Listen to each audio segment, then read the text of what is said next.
사랑을 지키기 위해 그는 기술을 만들었다. 일장 추락?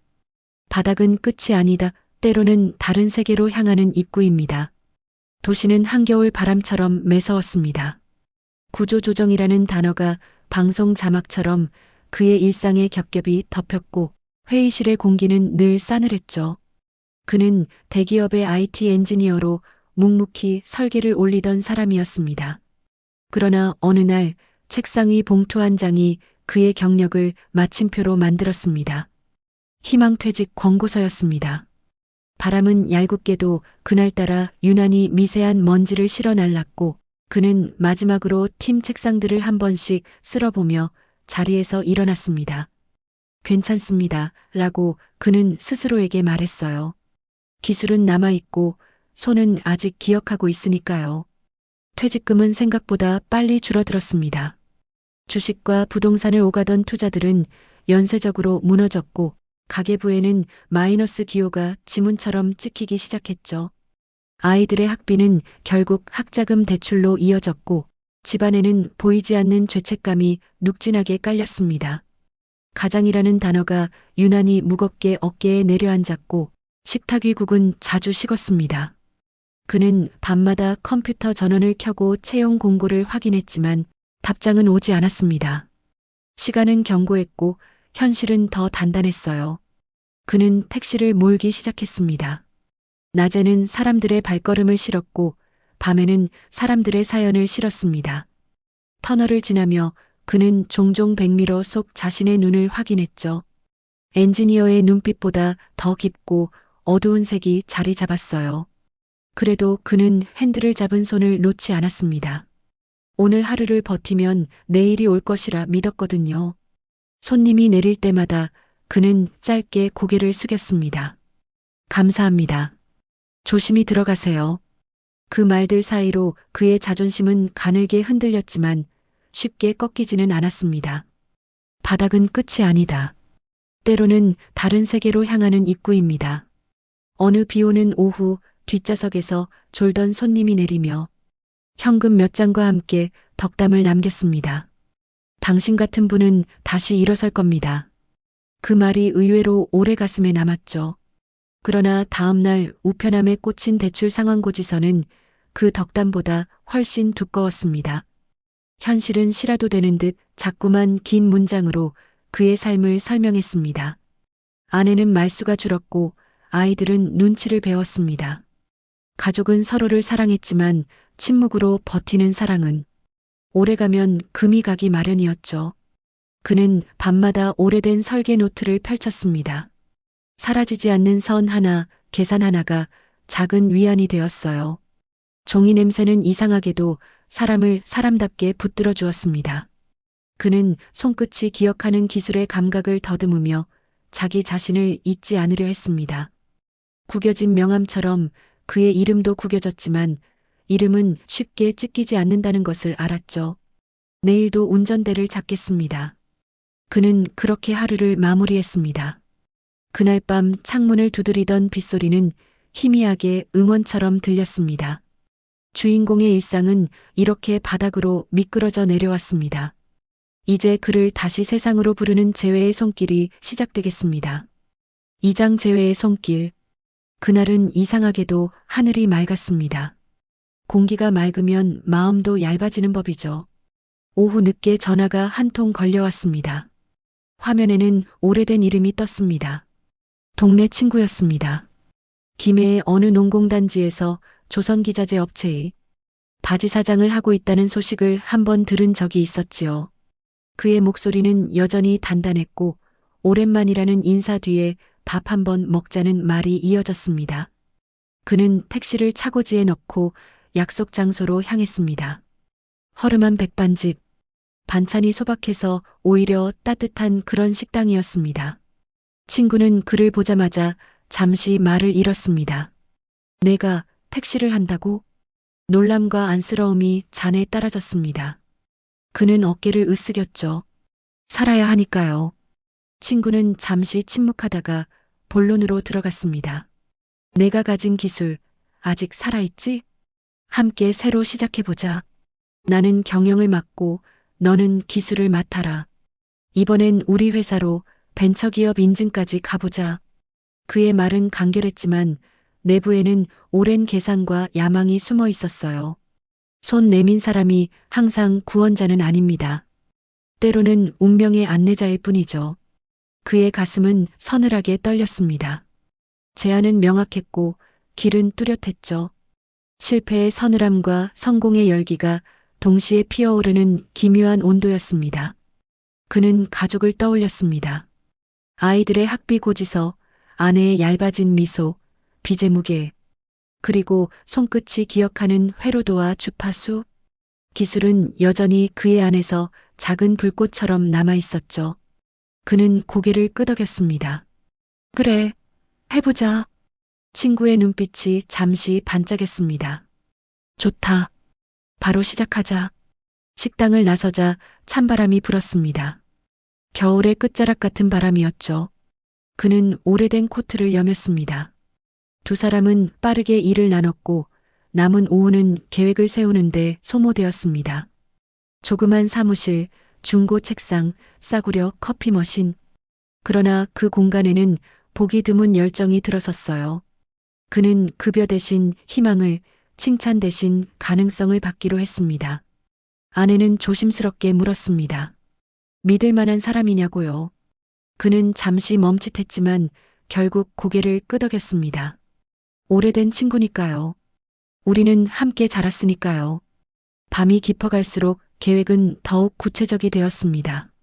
제품은 무선 분야로 차세대 통신 규격에 맞춘 응용기기.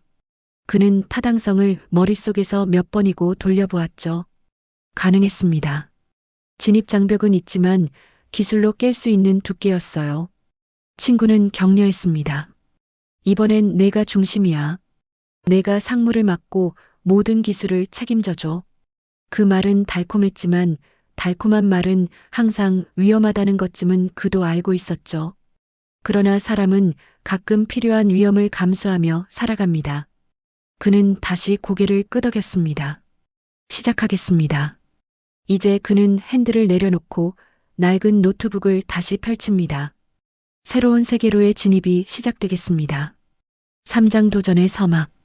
10여 평의 사무실은 좁았지만 다시 살아 숨쉬는 공간이었습니다. 벽 한쪽에는 화이트보드가 세워져 있었고 그 위에는 굵은 매직으로 적힌 문장들이 빼곡했습니다. 주파수 대역, 송수신 모듈, 전력 효율, 간섭 저감. 그리고 맨 아래 그는 늘 그 문구를 덧붙였습니다. 로드맵 세상과의 연결. 그 문장은 단순한 계획표가 아니라 다시 세상과 맞닿기 위한 생존의 지도였습니다. 낡은 책상 위에는 컴퓨터 2대, 지니고 있던 노트북과 프린터, 중고 부품 박스와 납땜 인두, 조립 공구가 얽혀 있었고 책상 아래에는 전선이 뱀처럼 엉켜 있었습니다. 컴퓨터 2대가 불빛을 내뿜었고 왼쪽 화면에는 회로도 편집 프로그램, 오른쪽에는 시언어 기반의 펌웨어 IDE가 열려 있었습니다. 커서가 깜빡이는 터미널 창은 오늘도 그의 하루가 움직이고 있음을 보여주는 심장박동 같았죠. 이제 우리도 공식적으로 연구부서를 만들어야 합니다. 그는 어느 날 아침 팀원들에게 조심스레 말을 꺼냈습니다. 벤처기업 인증을 받으려면 사내 연구 공간이 필수 조건이에요. 그는 낡은 사무실 한쪽 벽면을 가리켰습니다. 저 구석을 정리해서 연구구역으로 꾸밉시다. 이름은 개발연구실 정도면 어떨까요? 팀원들은 고개를 끄덕였고 오래된 캐비닛을 옮기고 낡은 책상을 닦기 시작했습니다. 그날 오후 개발연구실이라는 손글씨 표지판이 문 앞에 붙었습니다. 작고 초라했지만 그것은 그들에게 첫 번째 연구소 간판이었습니다. 연구소란 간판은 크기가 아니라 그 안의 의지가 만든다. 그는 화이트보드에 새 항목을 적었습니다. 연구공간 구축 실험 장비 확보 인증 준비. 로드맵에 하나의 줄이 더 생겼습니다. 그는 매일 아침 커피 한 잔을 들고 그 문장들을 다시 읽었습니다. 그리고 스스로에게 다짐했죠. 하루라도 늦으면 꿈도 늦어진다. 낮에는 조립과 테스트, 밤에는 코딩과 디버깅이 이어졌습니다. 빌드가 성공하면 잠시 웃었고 에러 로그가 쏟아지면 입술을 깨물며 다시 코드를 고쳤습니다. 함수 호출 구조를 바꾸고 인터럽트 타이밍을 조정해야겠어요. 그의 말에 신입 직원들은 고개를 끄덕이며 시뮬레이션 툴을 띄우고 그래프를 조정했습니다. 수많은 파형 그래프와 전류 흐름도가 화면에 그려졌고 그것은 마치 살아있는 생명체처럼 리듬을 타며 움직였습니다. 그리고 밤이 깊어질수록 아트웍 작업이 시작되었습니다. 그는 모니터 속 PCB 기판 위에 선 하나를 긋고 또 그었습니다. 빨간 배선이 휘어지고 푸른 접점이 연결되며 한 장의 기판이 마침내 완성될 때면 그는 그것을 조용히 바라보았습니다. 기술은 결국 손끝에서 피어나는 예술이죠. 그의 말에 옆자리에서 코드를 짜던 후배가 미소 지었습니다. 기술의 언어가 예술의 언어로 바뀔 때 그곳이 바로 연구소였다. 6개월. 그 시간은 마라톤이었고 매일의 한 걸음이 모여 거대한 항로가 되었습니다. 그리고 마침내 기판 위 LED가 처음으로 정상 전멸을 시작했습니다. 짧은 전멸 하나가 공기를 흔들었고 세 사람은 동시에 숨을 멈췄습니다. 됐다, 드디어 됐어요. 그의 목소리가 떨렸습니다. 그 빛은 단순한 전류의 흐름이 아니라 절망 속에서도 꺼지지 않았던 사람의 의지였습니다. 그날 새벽 그는 화이트보드 앞으로 가서 성공 옆에 굵은 체크 표시를 남겼습니다. 그리고 그 밑에 새로운 문장을 적었습니다. 다음 단계 벤처 인증. 그 옆에는 조그맣게 개발 연구실 구축 완료라는 글씨도 덧붙였습니다. 창밖에는 아직 어둠이 가시지 않았지만 사무실 안엔 이미 새벽이 들어와 있었습니다. 그는 말했다. 오늘의 로드맵은 끝났지만 내일의 로드맵은 이제 시작입니다. 세 사람의 시선이 함께 화이트보드를 바라봤습니다. 그곳엔 희망이라는 단어는 없었지만 그 문장 하나하나가 이미 희망의 설계도였습니다. 이제 그들이 만든 기술이 세상으로 나갈 차례입니다. 사장, 벤처의 꿈, 벤처기업 인증. 그 단어는 오래전부터 벽 너머에서 반짝이던 간판 같았습니다. 그는 자료를 정리하고 성과를 묶었습니다. 공정관리표, 신뢰성 테스트 결과, 특허 출원 문서, 향후 로드맵. 서류철은 점점 두꺼워졌고 그의 어깨도 함께 무거워졌습니다. 심사 일정이 잡히고 회의실에 긴 테이블이 놓였습니다. 그는 조심스럽게 서류를 건넸고 질문이 오가며 시간은 길어졌습니다. 그러나 기술은 묵직했고 준비는 탄탄했습니다. 가능하겠습니다. 라는 심사위원의 말에 그의 심장은 짧게 흔들렸죠. 단 하나의 조건. 기술 입보. 기보의 보증을 받기 위한 마지막 장치였습니다. 친구는 말했습니다. 형식적인 절차입니다. 위험은 사실상 없죠. 내가 서명만 해주면 됩니다. 그는 잠시 침묵했습니다. 서명 한 줄이 회사의 호흡을 살릴 수도 그의 삶을 바꿀 수도 있었습니다. 그는 가족을 떠올렸고 팀원들의 초롱한 눈빛을 떠올렸습니다. 기술은 이미 준비되어 있었고 시장은 손짓을 하고 있었죠. 결국 그는 펜을 들었습니다. 그는 또박또박 자신의 이름을 적었습니다. 책임은 그 이름과 함께 묶였습니다. 축배의 순간에 가장 조용한 균열이 자랍니다. 인증서는 생각보다 빨리 도착했습니다. 파란 인장이 찍힌 종이는 햇빛에 비치면 유난히 선명해 보였죠. 팀은 박수 대신 조용히 서류를 돌려가며 바라보았습니다. 드디어 라는 말이 입술에 맴돌았어요. 그는 명함을 새로 만들었습니다. 상무이사. 이름 아래 작은 글씨가 이상하게 무거웠습니다. 아이들은 환하게 웃었고 아내는 눈물을 훔쳤습니다. 당신 고생 많았어요. 오늘은 조금 늦게까지 웃으셔도 되겠습니다. 그는 고개를 끄덕였고 그날 밤 사무실 불은 마지막까지 꺼지지 않았습니다. 그는 미래의 달력을 펼쳤습니다. 양산 시험 일정, 납기 예측, 유통 채널 접촉, 초기 고객사 데모. 일정은 빼곡했고 빈칸은 거의 없었습니다. 빈칸이 없다는 건 좋은 일일까요? 그는 스스로에게 물었습니다. 불안은 계획의 가장자리에서 조용히 깃을 펴고 있었죠. 그래도 그는 숨을 골랐습니다. 계획은 계획대로, 삶은 삶대로. 그는 이미 오래전부터 두세 개를 오가며 버티는 법을 배웠습니다. 성공의 문턱에서 보이지 않던 그림자가 길게 드리워지겠습니다. 조용한 전조가 시작되겠습니다. 5장 그림자. 늦은 밤 창고의 형광등이 약하게 깜빡였습니다. 견적서 몇 장이 미묘하게 늘어났고 결제일은 조금씩 뒤로 밀렸습니다. 친구의 모기업에서 전해오는 소식은 서늘했습니다. 조선업 전반의 부진, 거래처 연쇄자금 입금 지연, 일시적일 거라는 말이 반복되었고 반복될수록 불안은 더 깊어졌죠. 그는 회계장부를 펼쳐보았습니다. 지출의 곡선이 수입의 곡선을 건너뛰고 있었습니다. 그래도 개발의 막바지는 순항 중이었고 시장 테스트 반응은 나쁘지 않았습니다. 단지 현금 유입 속도가 기술의 속도를 따라오지 못할 뿐이었죠. 나사는 조이는 만큼 단단해지지만 지나치면 부러집니다.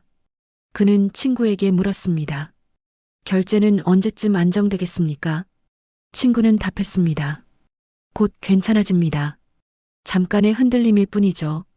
그의 눈빛은 여전히 단단했지만 어딘가 깊숙한 곳에서 파문이 일어나는 듯 보였습니다. 그는 확답을 기대하지 않았습니다. 대신해야 할 일을 더 세밀하게 정리했습니다. 불량률을 더 낮추고 납기 변동을 대비하고 최소 생산 단위를 조정했습니다. 팀원들은 여전히 바쁘게 움직였고 낡은 냉장고 속에 에너지 드링크가 늘어났습니다. 지치는 것은 나쁘지 않습니다. 멈추는 것이 나쁩니다. 그는 그렇게 마음을 다독였습니다. 한편 기보의 담당자와 통화가 이어졌습니다. 확인 차원의 통화였지만 통화는 늘 끝에 가서 무거워졌습니다. 입보 서류는 이상 없으시죠? 차주 현황은 변동 없으시죠? 그는 네 라고 답했습니다. 질문의 말끝마다 숨이 짧아졌죠. 누군가 뒤에서 그의 어깨를 가볍게 두드리는 듯 했습니다. 조심하십시오. 하지만 조심한다고 파도가 멈추지는 않죠. 겨울의 끝은 느리게 왔습니다. 사무실 난방은 자주 약했고 전기세 청구서는 제때 왔습니다. 어쩌면 이 모든 것이 작은 신호였는지 모르겠습니다. 그는 여전히 계획표에 빈칸을 찾았고 그 빈칸마다 대책을 적어 넣었습니다. 버틴다는 것은 때로 아무것도 일어나지 않게 지키는 일일지도 모르겠습니다. 그러나 아무것도 일어나지 않게 지키는 일은 가장 어려운 일이기도 하죠. 그는 오늘도 마지막까지 불을 끄고 나왔습니다. 바람은 아직 차가웠습니다. 이제 조용하던 금이 소리나는 균열로 번지겠습니다. 숨겨진 진실이 물 밖으로 고개를 들었습니다. 6장 붕괴. 소식은 한 줄로 왔습니다. 부도. 친구의 모기업은 더 이상 버티지 못했습니다. 통화 연결음은 길어졌고 이내 꺼졌습니다. 사무실로 돌아와 그는 의자에 앉았습니다. 합판 의자는 사소하게 삐걱였고 그의 등뼈는 그 소리를 조용히 따라갔습니다. 창밖에는 해가 높았지만 방 안은 어두웠죠. 자금줄은 순식간에 말라붙었습니다. 거래처는 침묵했고 은행은 정직했습니다. 그리고 며칠 후 한 통의 우편이 그의 삶을 바꿨습니다. 내용 증명. 봉투는 두껍고 문장은 짧았습니다. 귀하는 기술보증 입보인으로서 대출금 5천만 원 전액을 상환하시기 바랍니다. 그는 문장을 다시 읽었습니다. 글자는 바뀌지 않았습니다. 친구는 보이지 않았습니다. 상무라는 직함은 그날부터 채무자라는 다른 이름으로 덧칠되었습니다. 팀원들은 그를 바라봤고 그는 그 눈빛을 피해 도망칠 곳이 없었습니다. 책임은 보이지 않는 쇠사슬처럼 발목에 걸렸고 걸음은 느리고 무거워졌습니다. 문서 한 장이 사람을 바꿉니다. 아니, 사람의 시간을 바꿉니다. 집으로 돌아가는 길은 유난히 길었습니다. 아내는 침묵으로 물었습니다. 괜찮습니까? 그는 고개를 끄덕였지만 목을 대는 말라 있었습니다. 아이들은 눈치를 보며 자기 방으로 들어갔습니다. 그날 밤 그는 오랜만에 택시 운전대를 떠올렸습니다. 핸들을 잡으면 적어도 목적지가 있었죠. 그러나 지금 그는 어디로 가야 할지 알지 못했습니다. 책상 위 위조처럼 보이는 인증서를 바라보다가 그는 조용히 불을 끄고 눈을 감았습니다. 어둠은 대체로 정직합니다. 모든 것을 똑같이 어둡게 하니까요. 며칠 사이 독촉장은 빠짐없이 도착했습니다. 이자 계산서는 냉정했고 날짜는 어김없었습니다. 그는 기록을 정리하고 은행 창구에 앉아 순서를 기다렸습니다. 순서는 늘 앞당겨지지 않았습니다. 번호가 불리면 일어나 창구로 걸어가고 돌아오면 더 무거워진 서류철을 안았습니다. 집의 공기는 점점 얇아졌고 사무실의 공기는 점점 묽어졌습니다. 무너짐은 소리로 오지 않았습니다. 다만 모든 것이 조금씩 낮아졌습니다. 낮아진 목소리, 낮아진 시선, 낮아진 희망. 그래도 그는 아직 끝이라고 말하지 않았습니다. 절벽 아래서 그는 선택을 해야 했습니다. 도망이 아니라 책임으로 가는 길을 택했습니다. 칠장 무너지는 순간 시간은 그의 손가락 사이로 모래처럼 흘러내렸다. 사업은 결국 끝이 났다. 서류 위에 찍힌 폐업 도장은 너무도 쉽게 현실을 갈라놓았다. 기술입보로 빌렸던 돈은 그를 가차없이 벼랑 끝으로 몰아갔다. 사장은 이미 사라졌고 책임은 오롯이 그의 몫이었다. 은행에 독촉장이 쌓이고 전화를 피할 날이 늘어갔다. 결국 집에도 경매 안내장이 붙었다. 아내와 함께 살아온 시간, 아이들의 웃음이 배어있던 그 집이 이제는 숫자로만 기록된 자산이 되어 세상 밖으로 밀려났다. 이삿짐을 나르던 날 그는 마지막으로 빈 거실을 바라보았다. 벽에 걸린 사진 속 가족의 웃음이 그를 더 아프게 했다. 미안해요. 내가 지키지 못했어요. 그는 손끝으로 액자를 쓰다듬다 끝내 눈을 감았다. 그 후 그는 도시 변두리의 좁은 셋방을 전전하며 살았다. 창문 하나 없는 방, 겨우 놓인 낡은 침대, 그리고 구석에 쌓인 몇 개의 박스가 전부였다.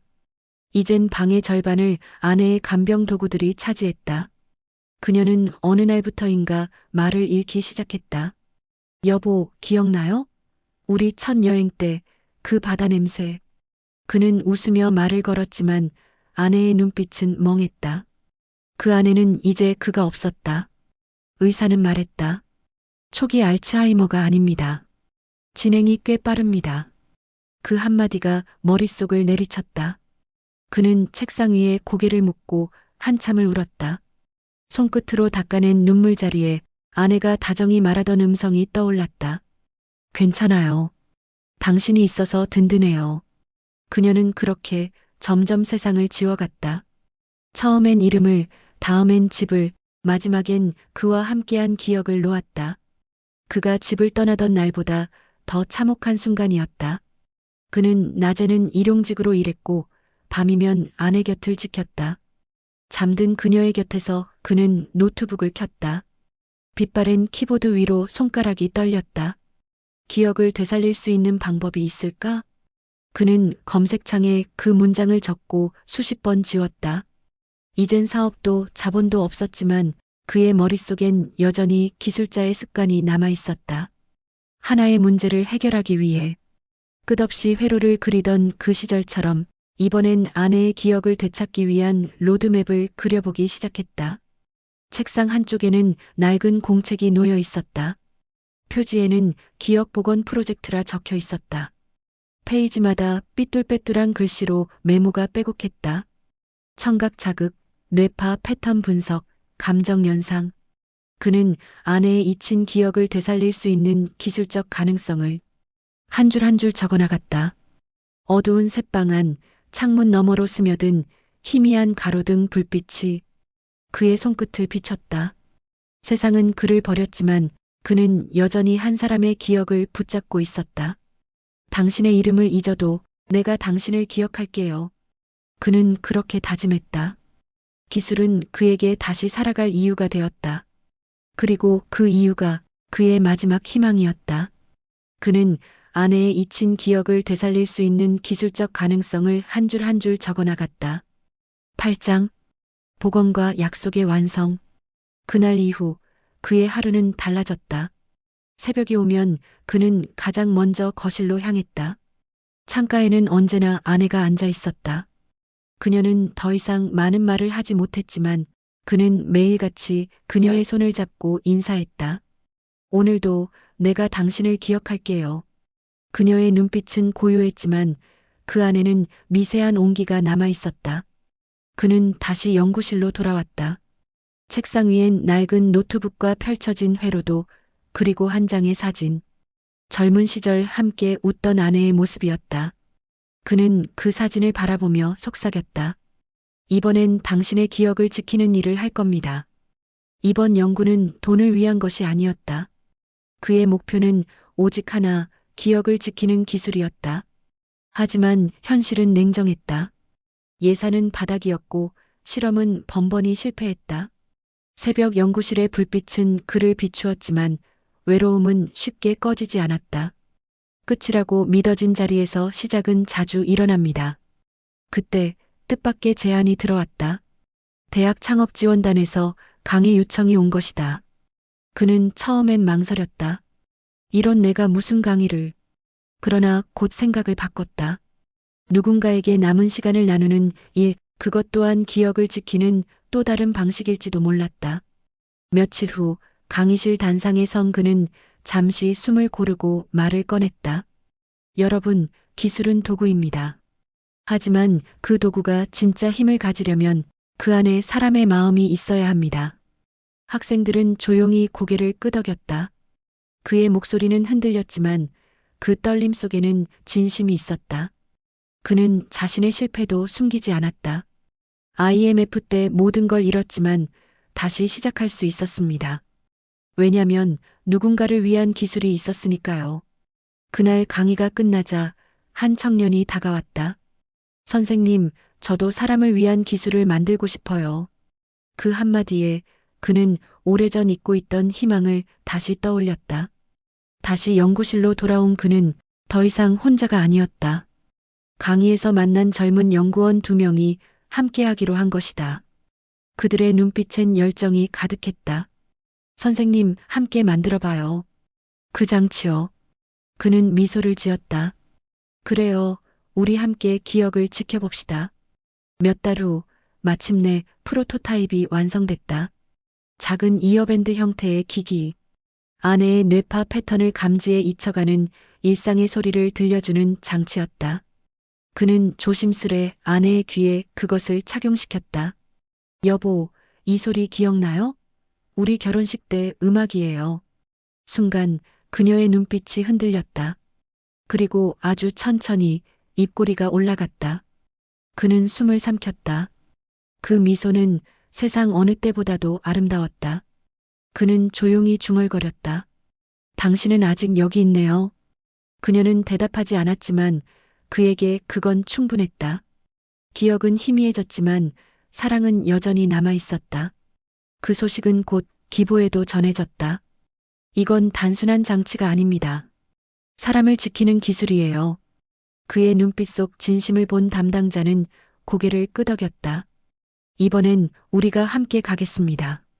그는 다시 손을 내밀었다. 이제는 돈을 빌리는 손이 아니라 사람과 함께 가는 손이었다. 며칠 후 연구소 벽에 새 간판이 걸렸다. 기억복원 연구소 메모리 레스터레이션 래브. 그는 그 앞에서 오래도록 섰다. 그 간판엔 단 한 사람의 이름이 새겨진 듯했다. 그녀, 그리고 우리. 해가 저물 무렵 그는 다시 창가로 향했다.